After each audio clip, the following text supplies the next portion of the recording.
કે ઈવીએમ ખોટવાનું પણ સામે આવ્યું હતું, પરંતુ અડધો કલાકની અંદર જ નવું ઈવીએમ લાવીને મતદાન શરૂ કરવામાં આવ્યું હતું। જ્યારે વાવ, સુઈગામ અને ભાભર આ ત્રણેય તાલુકાઓની અંદર શાંતિપૂર્ણ માહોલમાં અત્યારે મતદાન ચાલી રહ્યું છે અને જે ઉમેદવારો છે તે વધુમાં વધુ મતદાન થાય તેવા પ્રયત્નો પણ અત્યારે કરતા નજરે પડી રહ્યા છે। દીપા, આભાર કિશોર। આગળ પણ તમારી પાસેથી જાણકારી લેતા રહીશું। મહત્વપૂર્ણ સમાચાર પ્રાપ્ત થઈ રહ્યા છે। ભાખરી ગામના બૂથમાં ઈવીએમ ખોટવાયાની ફરિયાદો મળી, ક્ષતિ દૂર કરાતા ફરી મતદાન શરૂ કરવામાં આવ્યું। ખોટવાયેલા ઈવીએમની ક્ષતિ દૂર કરતા ફરી એક વખત મતદાનની પ્રક્રિયાની શરૂઆત થઈ। ભાખરી ગામમાં સવારે મતદાન સમયે ઈવીએમ ખોટવાયું હતું, જે બાદ મતદારોની કતાર લાગી હતી, પરંતુ તાત્કાલિક ઈવીએમની ક્ષતિ દૂર કરાઈને ફરી મતદાન શરૂ કરાયું છે। વાવમાં શાંતિપૂર્ણ માહોલમાં સવારથી ચૂંટણી ચાલી રહી છે અને એક ભાખરી ગામમાં ફરિયાદ મળી હતી, જેને દૂર કરાઈ। સવારથી મતદાન કેન્દ્રો પર મતદારોનો ભારે ઉત્સાહ જોવા મળી રહ્યો છે। વાવ બેઠક પર જબરદસ્ત ઉત્સાહ મતદારોમાં।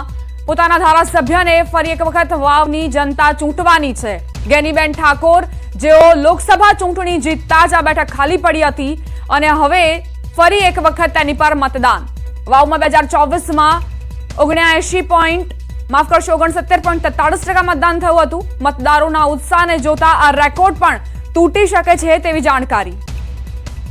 તમામ ગામડાઓમાં ઉત્સાહ જોવા મળી રહ્યો છે પોતાના પ્રતિનિધિને ચૂંટવા માટે। તાલુકાના ભાખરી ગામે ઈવીએમ ખોટવાતા મતદારો અટવાયા હતા અને અડધો કલાક પછી હવે જે વીવીપેટ મશીન જે ખોટવાયું હતું તે બદલી દેવામાં આવ્યું છે। મતદાન શરૂ થઈ ગયું છે। આપણે સીધા જ દ્રશ્યો બતાવીશ મતદાન મથકના કે આ મતદાન મથક હતું તેની અંદર જે ઈવીએમ છે તે ઈવીએમ ખોટવાયું હતું અને ઈવીએમ ખોટવાતા મતદારો જે છે તે અડધો કલાક સુધી બહાર બેસી રહ્યા હતા અને નવું વીવીપેટ મશીન લાવવામાં આવ્યું છે અને તે અત્યારે ઈવીએમ છે તે શરૂ થઈ ગયું છે અને ઈવીએમ શરૂ થઈ જતા અત્યારે લોકોમાં જે છે તે ઉત્સાહનો માહોલ પણ જોવા મળી રહ્યો છે। ખાસ કરીને આપ જોઈ શકો છો કે વહેલી સવારથી મોટી સંખ્યાની અંદર લોકો જે મતદાન કરવા માટે આવ્યા હતા, પરંતુ ઈવીએમ ફૂટવાના લીધે લોકો જે છે તે બેસી રહ્યા હતા। કાકા, શું કહેશો, કેટલા વાગે આવ્યા હતા અને કેટલા સમયથી બેઠા છો? કાકા, શું કહેશો? 8 વાગે આવ્યા।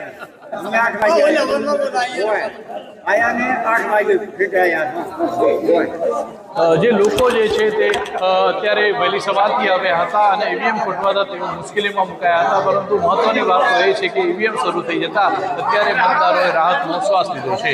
કિશોર તુવર, ન્યૂઝ 18 ગુજરાતી, બનાસકાંઠા। વાવ તાલુકાના ભાખરી ગામે ઈવીએમ ખોટવાતા વાવ પેટા ચૂંટણી પર મતદાનની પ્રક્રિયા ચાલી રહી છે। વહેલી સવારથી મતદારોમાં ભારે ઉત્સાહ, મહિલા મતદારોમાં પણ અનેરો ઉત્સાહ જોવા મળ્યો।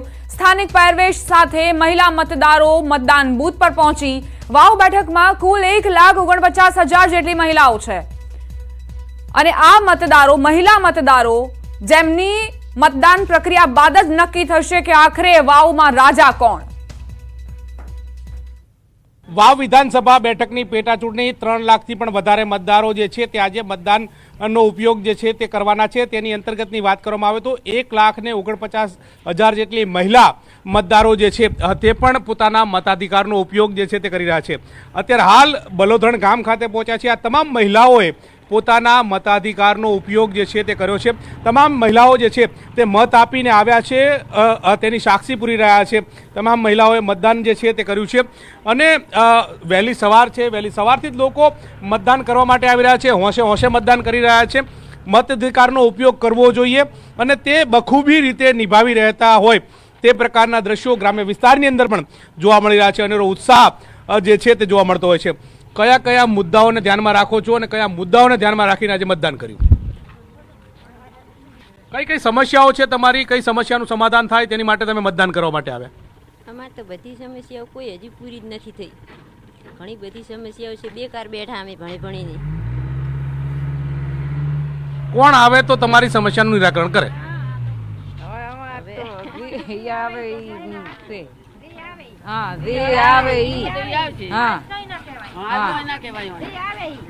તમે શું કહેશો બા, કેટલા વર્ષોથી મતદાન કરો છો, આજે પણ મતદાન કર્યું, કયા મુદ્દાઓને ધ્યાનમાં રાખીને મતદાન કર્યું? ધ્યાનમાં રાખીને મતદાન કરીએ પણ અહીંયા લખીને જે કશે એ આવશે, અમે અહીંયા બોકાર ના કરવા। તમે શું માનો છો, તમે શું કહો છો? મોદી સાહેબને માનીને આજ દિવસ સુધી વોટ આપ્યા, પણ આજનો અમે કોઈ ખુલાસો કરવા માંગતા નથી. આજ અમે જે આપ્યું આજના દિવસે અમે ન કહીએ. બીજાને અપીલ કરશો મતદાન કરવા માટે? બીજા લોકોને કહેશો કે મતદાન કરવું આપણી ફરજ છે? મતદાન કરવું એ આપણી ફરજ છે, એ આપણો હક છે અને કરવો જોઈએ. મતદાન એ મોટામાં મોટું દાન છે, અમે મતદાન કરીએ અમારી ફરજ છે. મતદાન કરવું એ મોટામાં મોટું દાન છે, મતદાન કરવું એ અમારી ફરજ છે, અને તે જ વાત જે છે તે કરી રહ્યા છે. પરંતુ કયા મુદ્દાઓને મત આપશે, કઈ સમસ્યાનું સમાધાન થશે તે વાત કરવા માટે તૈયાર નથી. તેમનું કહેવું છે કે મતદાન કરવું ફરજ છે, ફરજ નિભાવવા માટે આવે છે, અને અન્ય મતદારો જે છે તેમને પણ પ્રેરણા પૂરી પાડી રહ્યા છે. કેમેરા પર્સન પંકજ મકવાણા સાથે ગૌતમ શ્રીમાળી, ન્યૂઝ 18 ગુજરાતી, બલોદણ. અમારી સાથે મારા સંવાદદાતા ગૌતમ શ્રીમાળી લાઈવ જોડાઈ ગયા છે. ગૌતમ, મતદારો સાથે, મહિલા મતદારો સાથે ખાસ વાતચીત કરી, તો ભલે તેઓ ભારતીય પરિધાનમાં સજ્જ હોય, પરંતુ આ આધુનિકતા સાથે તેમણે જવાબો આપ્યા છે કે અમે પ્રતિનિધિ અને જે પણ જેને ચૂંટીશું તેનું નામ નહીં કહીએ. એટલે એટલી સમજ છે, એટલી હોશિયાર છે આ મહિલાઓ, આ મહિલા મતદારો, એટલે તેમને રીઝવવા એટલું સરળ નથી આ ઉમેદવારો માટે.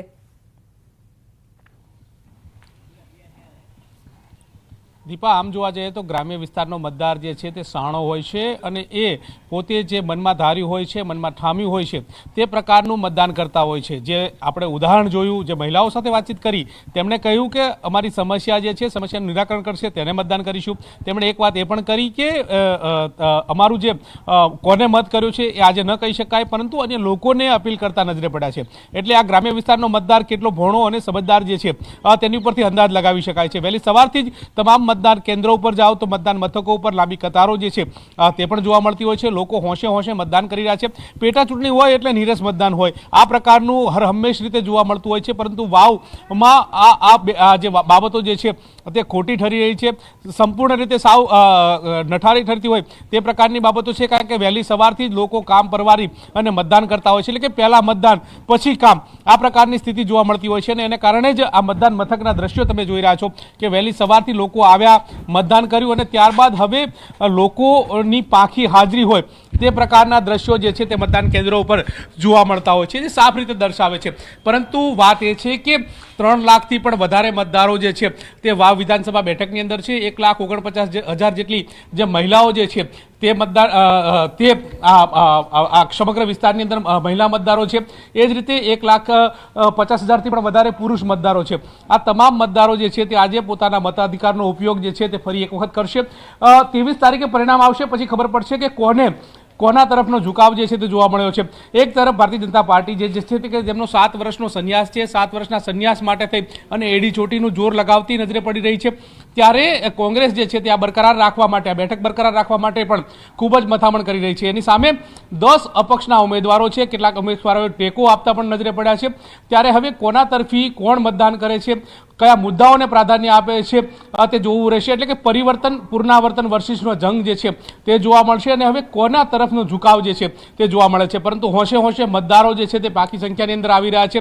હું હાલ જે જગ્યાએ છું તે જ્ઞાનીબેન ઠાકોર જે અત્યારે સાંસદ તરીકે ચૂંટાયા છે, તેમનું ગામ છે. તેમના ગામની અંદર જે લોકો જે છે તે મતદાન કરવા માટે આવી રહ્યા છે. અબાસણા આ ગામ જે છે, અને ત્યાં ઠીક 11 વાગે જ્ઞાનીબેન ઠાકોર જે છે ત્યાં મતદાન મથક ઉપર આવશે, પોતાના મતાધિકારનો ઉપયોગ જે છે તે કરશે, અને લોકોને પણ પ્રેરણા આપી રહ્યા છે, વાત કરી રહ્યા છે કે મતદાન કરવું એ આપણી ફરજ છે. અત્યારે હાલ તમે જુઓ કે પાકી સંખ્યાની અંદર લોકો જે છે તે મતદાન મથક ઉપર આવતા નજરે પડી રહ્યા છે. કારણ કે ગામડાનો મતદાર જે છે તેની વાત કરવામાં આવે તો વહેલી સવારથી તેઓ કામ પરિવાર્યા વિના સીધા પહેલાં મતદાન કરવા આવતા હોય છે, અને ત્યારબાદ પોતાના કામે જોડાતા હોય છે. આ પ્રકારની નીતિ રીતિ જે છે તે હર હંમેશ રીતે ગ્રામ્ય વિસ્તારની અંદર જોવા મળતી હોય છે. આ જ પ્રકારની સ્થિતિ મતદાન મથકો ઉપર પણ જોવા મળી રહી છે. હવે વાત એ છે કે આ જે સંવેદનશીલ મતદાન જે મથક જે છે તેને પણ જોવા મળી રહ્યું છે, જેને લઈને પોલીસ બંદોબસ્ત જે છે તે પણ સઘન કરી દેવામાં આવ્યો છે. પેરામેડિકલ જે પોલીસ જે છે તેમને પણ ઉતારવામાં આવી છે. CCTV સજ્જ જે બૂથ જે હોય છે તે પણ જોવા મળતા હોય છે. મહિલાઓ જે છે તે ઉંમરલાયક મહિલાઓ જે છે તે પણ મતદાન કરવા માટે આવતા હોય છે. આ પ્રકારના દ્રશ્યો જે છે તે જોવા મળતા હોય છે. પરંતુ મતદાન કરવું એ ફરજ છે. લોકો પણ મતદાન કરવા માટે આવી રહ્યા છે, અને લોકોને પણ પ્રેરણા આપતા નજરે પડી રહ્યા છે. ત્યારે વાવની પેટા ચૂંટણી નો જંગ જે છે તે ખૂબ જ ઇન્ટરેસ્ટિંગ છે. ત્યારે હવે જોવાનું એ રહે છે કે કોના તરફનો ઝુકાવ છે. કારણ કે આજે તમામ જે 10 ઉમેદવારો જે છે તેમનું ભાવિ જે છે તે EVMમાં સીલ થઈ જશે. 23 તારીખે ખબર પડશે કે કોના તરફનો મતદારોનો ઝુકાવ હતો. પરિવર્તન ઈચ્છે છે કે પુનરાવર્તન? જી, આભાર ગૌતમ, તમામ જાણકારી આપવા માટે. આગળ પણ તમારી પાસેથી અપડેટ્સ લેતા રહીશું. વાવ બેઠક પર મતદારોમાં અનેરો ઉત્સાહ જોવા મળ્યો છે. સવારથી જ મતદાન માટે કતારો જોવા મળી. વાવ પેટા ચૂંટણીનું મતદાનનો દિવસ વહેલી સવારથી જ મતદારોમાં ભારે ઉત્સાહ. વૃદ્ધ મતદારોમાં પણ અનેરો ઉત્સાહ જોવા મળી રહ્યો છે. ગ્રામ્ય વિસ્તારની અંદર મતદારોનો ભારે ઉત્સાહ જે છે તે જોવા મળી રહ્યો છે. લાંબી કતારો હોવાના કારણે આ રીતે મતદારો જે છે તે રાહ જોઈને બેઠા છે કે ક્યારે મતદાન મથકો પરનું ભારણ જે છે તે હલકું થાય અને તેઓ મતદાન કરવા જાય તે પ્રકારની સ્થિતિ જોવા મળી રહી છે. તમામ લોકો ગામઠી પહેરવેશ સાથે સજ્જ મતદારો જે છે તે જોવા મળી રહ્યા છે. અનેરો ઉત્સાહ જે છે તે મતદારોની અંદર પણ હોય છે અને તે અંતર્ગત અત્યારે હાલ મતદારો છે મતદાન કરવા માટે આવે છે. કયા મુદ્દાઓને ધ્યાનમાં રાખીને મતદાન કરશો આજે? ઓહો, અમે ભાજપમાં હાલશું ભાઈ, ભાજપમાં હાલશું.